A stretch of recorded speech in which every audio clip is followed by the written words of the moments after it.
What's going on, everyone? Thanks so much for tuning in to another episode of the Ducks Dish podcast. I'm your host, Max Torres with Scoop Duck on 3, coming to you on Wednesday, August 20th, 2025. You can read it there on the screen, folks, in the ticker. We are 10 days away from Oregon's season opener against the Montana State Bobcats at home in Eugene at Autzen Stadium. Really excited to get back on the pod. Appreciate you guys tuning in wherever you're tuned in, whether it's here on YouTube, on the Scoop Duck on 3 YouTube channel, or wherever you get your podcasts. We appreciate the support. And I'm not rolling solo. I am joined by Scoop Duck owner and publisher Justin Hopkins. J-Hop, how are you? Good, buddy. I'm rocking and rolling. Probably stayed up a little later than I anticipated, drinking Jack and Cokes last night, but cleared out the fog, and here we are. Here we are. Right on. Well, I'm stoked to chat with you again. I know it's been a little bit since we did one of these, and we've been following fall camp, covering the heck out of fall camp over at Scoop Duck, and there's been plenty to talk about since we were last on one of these here. But before we get into the show, just wanted to take a quick sec, Justin. Maybe I'll just toss this to you. Can you just tell us a little bit about what's going on at Scoop Duck right now, and what fans need to know? Yeah, I mean, obviously, if you're tuned into this, you must like something that Max and I have to say, and we do appreciate that. But you can, obviously, we're on the site daily. That's where Max and I pay our bills. That's how we make money. So, subscribing to Scoop Duck really helps us not only be able to do this podcast, but cover the team, cover recruiting in the way that we do every day, all year long. So I think one of the biggest things, you can get a lot of stuff a number of places, but I think you and I have really done a great job of kind of digging behind the curtain and getting that, some of those nuggets and stuff from fall camp so far.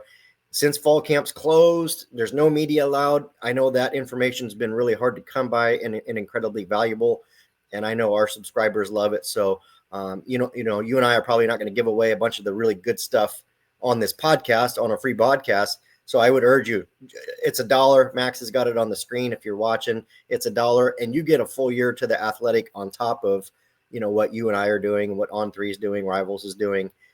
So yeah, there's the pitch. Like I said, come support us there because it does help Max and I do this for a living day in and day out. Couldn't have said it any better myself. Head on over to scoopduck.com. Come and see us and join the best community in Oregon athletics and the Oregon Duck world. Okay, so we can talk a lot of different things here, Justin. I know one area we got to hit on. Maybe we just hit it off the top. Maybe a little bit of an under the radar storyline. I almost started with quarterback, but I'm audible in last second here. Brandon Finney, the true freshman corner from Maryland.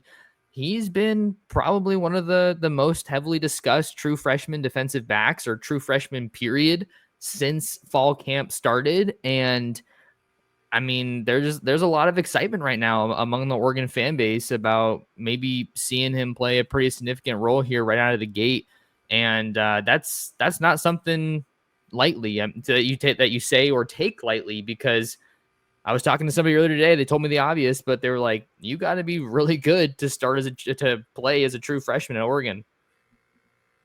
No, and a moment ago I was just talking about the news and notes that we've been able to glean from fall camp, and that's something you and I have been talking about on the board for well over a week already. Is just that, hey, like, watch out for this kid. We're not saying he's a surefire starter or anything like that. There's still obviously a week and a half left of fall camp to go here, but like you originally pointed out the name, and since then it's kind of just kept, like, the snowball kind of keeps building, it feels like. So I love that you brought that up, because I think that's something that you and I and have been talking about on Scoop Duck, that frankly, the folks that are just kind of reading from Twitter or whatever they're doing probably don't know that, and it'll be a big surprise. So yeah, I think what you said was accurate. Like, it kind of opened your eyes when you're, man, a true freshman could potentially start at corner at Oregon. And, we're not saying he is, but it's very, very high potential that he could. And that's just eyebrow raising. I mean, that's pretty cool for him. If that's the case, it feels like he's in the too deep at worst, regardless of what happens there. So I just think that's an exciting development. And I know one of the themes for this team is being, relatively young and relatively inexperienced.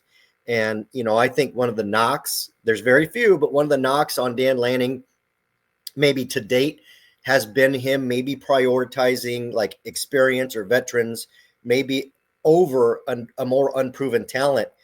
And maybe he's kind of changing a little bit. Maybe he's evolving because clearly there's other corners with more experience on the team than Brandon Finney. But if he's doing enough there to get that, I think it's great for him. And I think it's great that Dan Lanning's willing to say, hey, I don't care if you're a true freshman or redshirt junior. If you're the guy, you're the guy.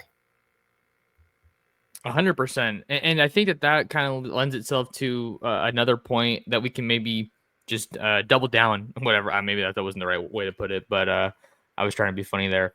That we can kind of combo here with this Finney discussion. And I was trying to pull up the exact quote, but I didn't have it readily available.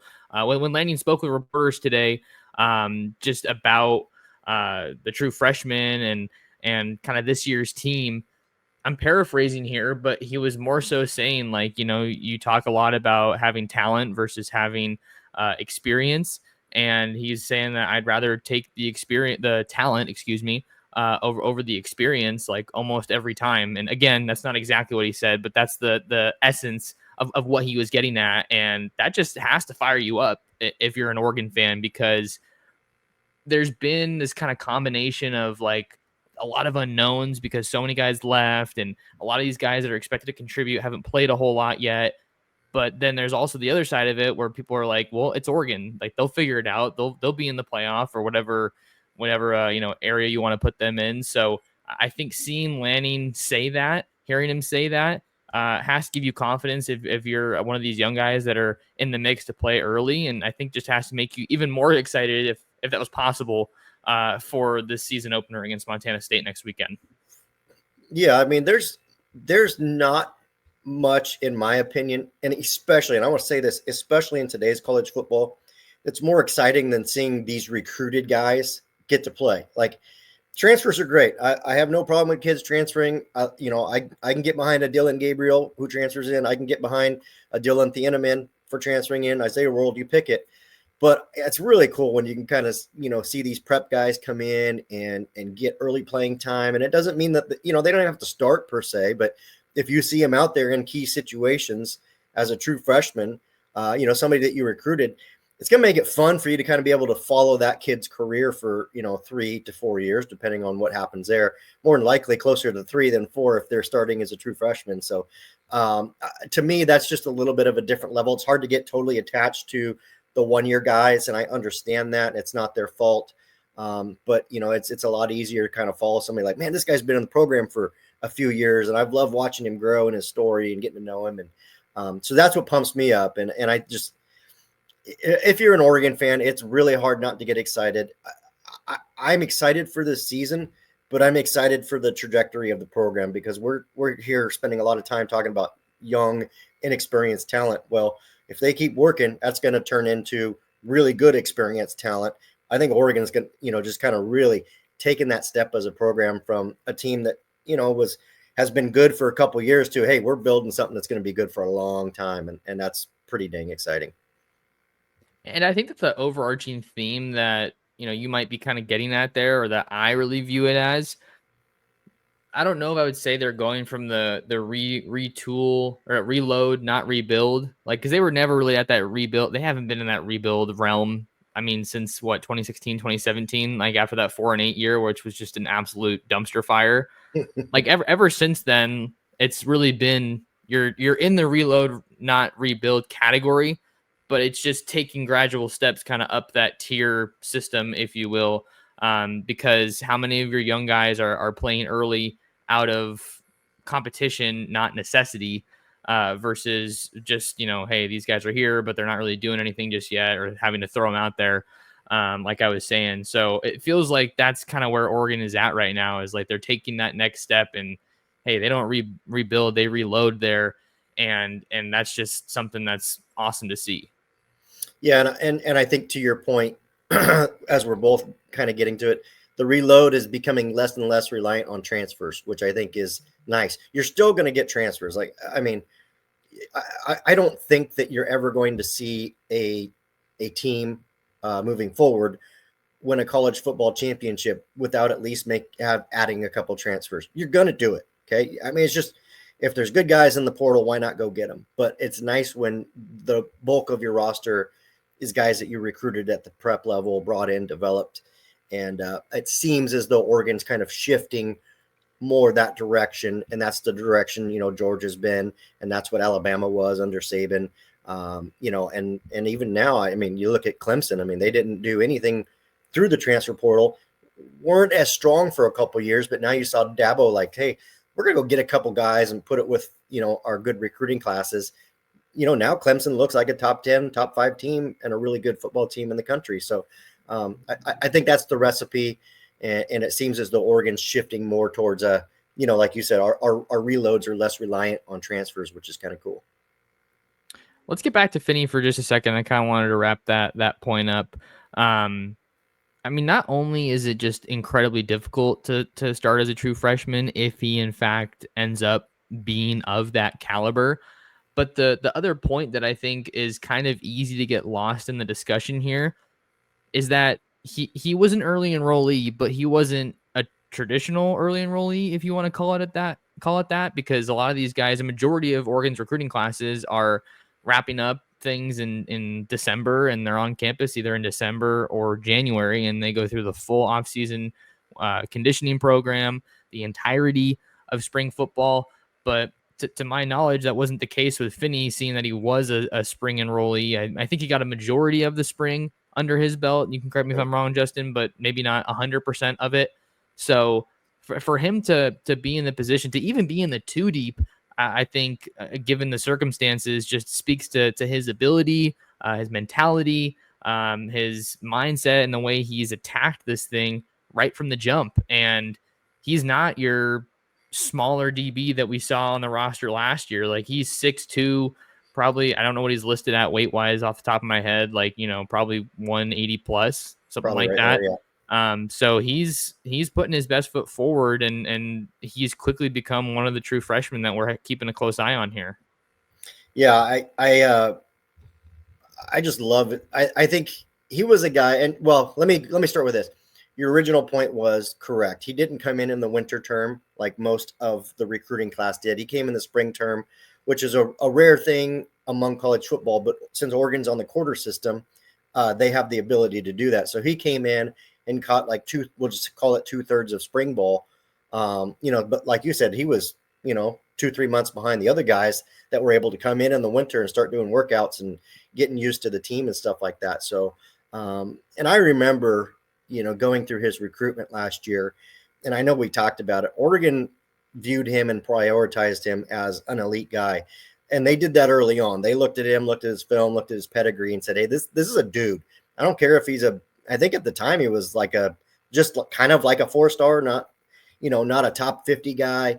I know he rose up the rankings as the season went on, but Oregon viewed him very much as a, 5-star type of talent. And I think based on the reports you and I have heard of what he's done at fall camp, looks like they were right. I mean, he's, out there doing his thing as a true freshman.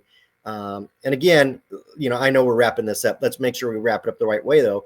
We're not saying Brandon Finney is a sure thing starter, but I just don't think it's being talked about enough. There is huge potential that he could end up being a day one starter this season. And I think it feels pretty strongly, barring any major setbacks, Finney's in the 2 deep and probably a guy you're going to see on the field quite a bit this season. Whether he starts or not, we don't know, but you and I are hearing a lot of good things and just trying to make sure, people are kind of paying attention to it. Right. And the two points for me to kind of wrap up the Finney discussion, he's listed at 203 pounds on the roster, and he also almost wasn't a duck. Penn State was making a big push down the final stretch, and that just goes to show you. I mean, I know you and I are both recruiting guys, and we want to cover the heck out of every recruitment to our best of our ability. Every one of these signings is super important because they could end up being an instant impact kind of guy. So this is a perfect example of why recruiting is so fun to cover, is because you kind of keep tabs on them, and then you see what happens once they get to their college of choice. And here we are with Brandon Finney entering his true freshman season. I want to talk a little bit about quarterbacks, Justin, as maybe our next point here, but just take a quick moment before we get to that. Appreciate you guys tuning in for the episode today. We're here on the Duck Stage Podcast, Scoop Duck YouTube channel. Max Torres and Justin Hopkins, glad to have you guys along. Hope everyone's having a good week. Just 10 more days until Oregon football is 100% back, and we'll hear Autzen Stadium roaring once again. Justin, Oregon's holding a quarterback competition in fall camp. At least it's being presented as that. Because a lot of people are kind of just presuming that Dante Moore is going to be quarterback one. And on Dante Moore, he had that Beats ad drop yesterday with him being one of the partners for this coming college football season. And then I think today they dropped the video of all the guys getting their set of Beats. But just where do you kind of feel like this quarterback room is at? Where do you feel like the expectations maybe lie for Dante heading into 2025? Yeah, expectations, that's a great question. I guess to start, you can count me in the camp that says that Dante is going to be the starter. I don't imagine a scenario where he isn't. I think Austin Novosad was given every opportunity, and I think that it was probably a very good competition along the way. But I think you just look at some of the intangibles that Dante brings to the table. I just think there's a little bit more of an /wow factor with him. Maybe a little bit more like Patrick Mahomes. I think Austin Novosad could lead this team in a very similar fashion. I think his game is going to be much closer to like Bo Nix and Dylan Gabriel, which is obviously a positive, but a little bit more game manager, somebody that can get the ball out quick, run the offense. I just think the styles are a little bit different. I think, Dante is going to give you a little bit above that in terms of his playmaking ability. I just think, and then you see the Beats thing come out.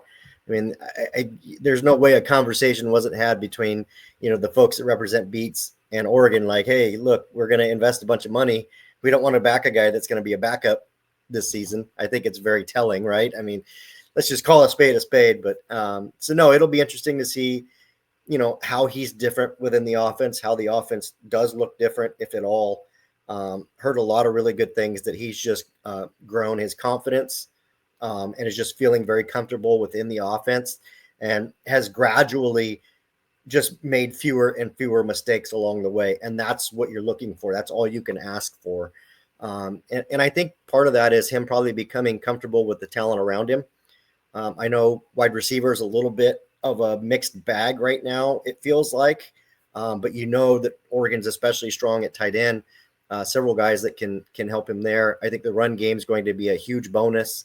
And then you and I have posted on the site a little bit in the last week or so. We're hearing really good things about the offensive line too. And I know that that's a concern for many, including myself, just not in terms of talent, but in terms of that group being able to kind of come together and perform together. So I think all those things probably have given Dante that level of confidence that have changed his game and allowed him to make those fewer mistakes, which has ultimately probably been the biggest reason I believe he'll end up getting this job.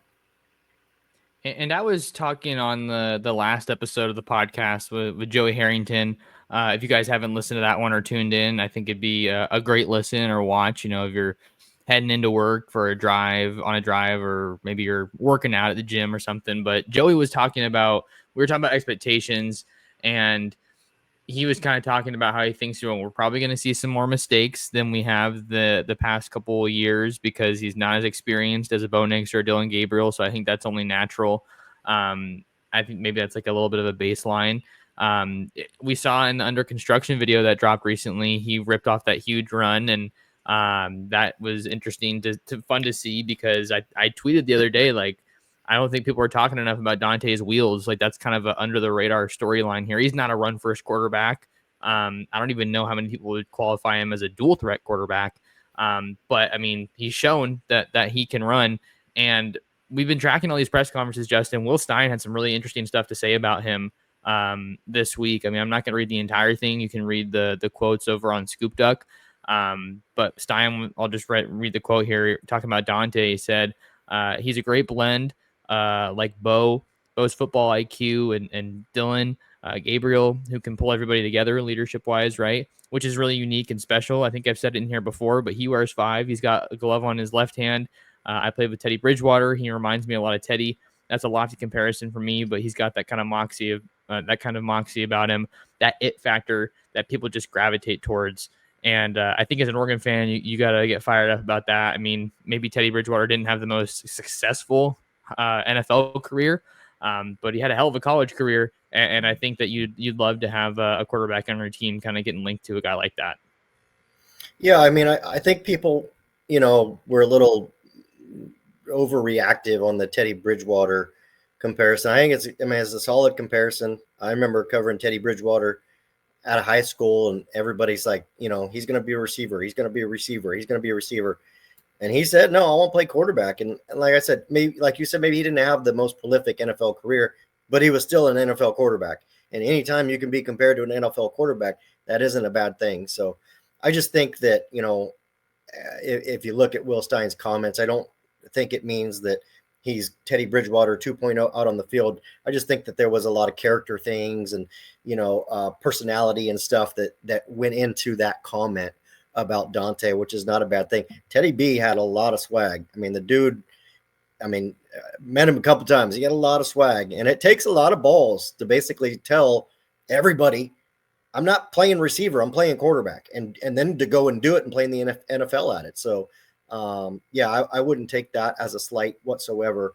If you're Dante Moore, if you're an Oregon fan, I think it's a good thing. And like you said, his wheels are not being talked about enough. It's clear in that video, the under construction video, he can make runs now, which is probably another part of the game that, as it came along, separated him, because we knew he had an arm. And so then if you kind of add that to his resume, making this offense even more multi-dimensional, because we know Bo and Dylan could kind of run, but it wasn't like, the most serious part of their game. The other part of that is this, and I thought about it because you mentioned it, is, how much more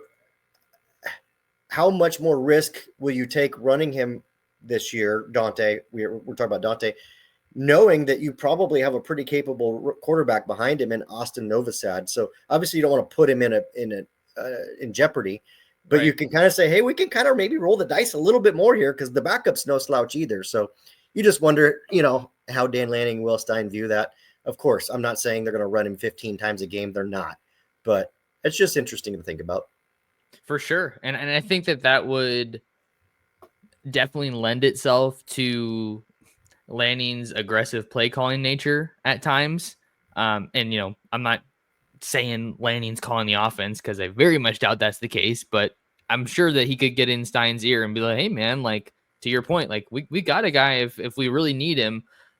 Let's put it in Dante's hands and, just kind of let him lay it out there on the line or something to that extent. We'll only see once the season gets rolling here.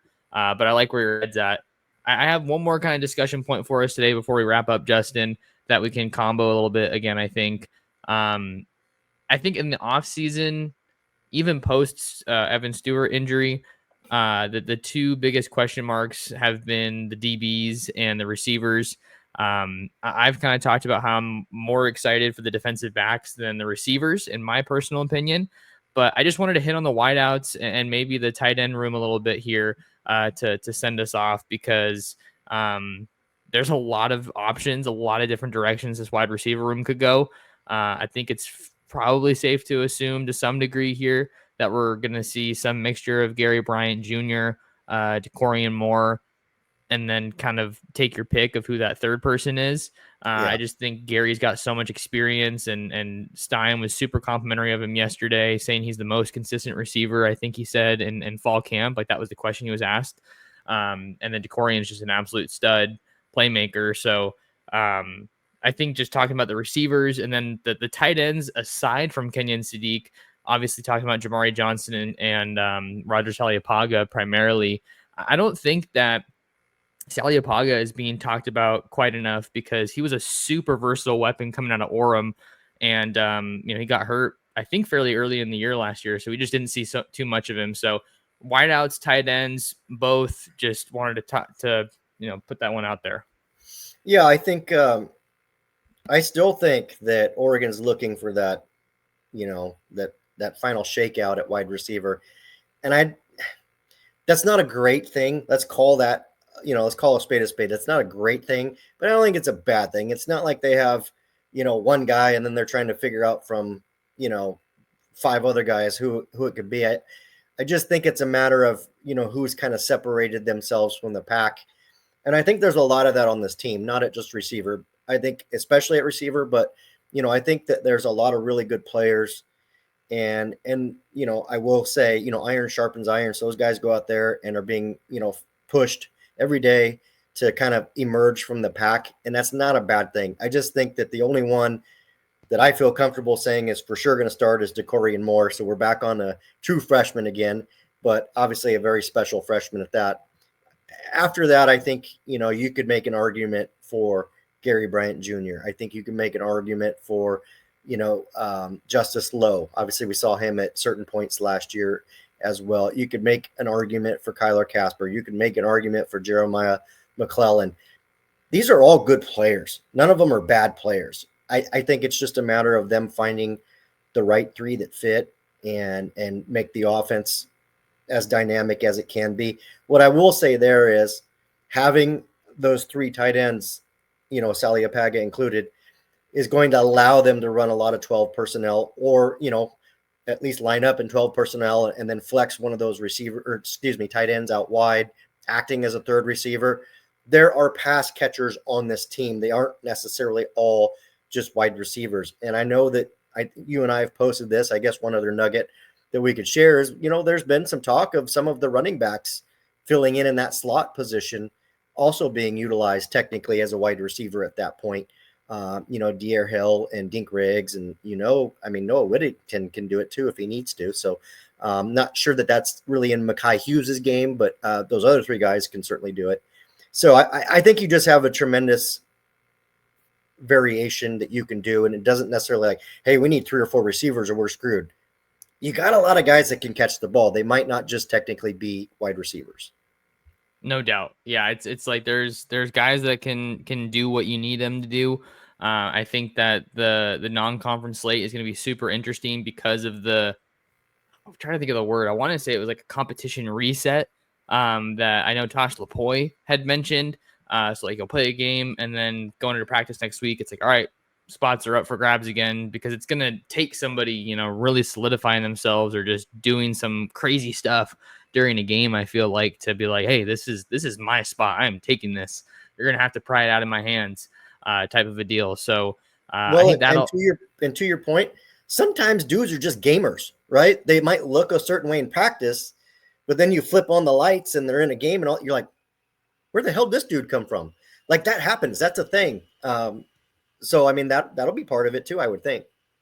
Yeah, I think that'll definitely be part of it, because you have to like that's the thing. Like this staff only has so much to evaluate. They need those game reps to just get more clarity on this team and where guys are at. And sure, maybe Montana State's not the Georgia that the Ducks faced to start off Lanning's career in the preseason non-con, but like I think Montana State's still going to be a good team, and it's another team that they're going to be able to kind of compare themselves to. So the first week's film is going to be immensely valuable to this coaching staff. Yeah, I like the Montana State game because they're going to be pretty fundamentally sound. That's a really good small school. So they're going to challenge you to play good football. Like you're going to be able to out athlete them at the end of the day, and that's going to be a huge difference. But they're going to, basically command that you play a quality level of football. Don't make mistakes or they'll punish you for it. So I like that. It's a really good matchup. It's one you should win, 99.9 times out of 100. But again, you're still going to get a good game instead of like, well, we could have beat them with 7 guys. Like those games just don't add a ton of value to your team. Yeah, I couldn't have said it better myself. Well, Justin, I think we hit on a lot of really good stuff here. We're already around that 30-minute mark. Just wanted to take another chance to let you guys know that we have a really special thing going on over at Scoop Duck right now. I'm sharing the home screen of our page here on the YouTube channel. So loads of premium content, analysis from Justin and myself. We're both very active on the message board, kind of keeping in touch with our community and just so much excitement in the air right now. So we want Scoop Duck to be your place for the Oregon football season this year. And we'd love to have you along for the ride. If you want to find more of Justin, you can follow him at jhopkinssd. Find me anywhere at mtorres sports. Subscribe to the Scoop Duck on 3 YouTube channel. Share the Ducks Dish podcast, and we'll catch you guys in the next episode.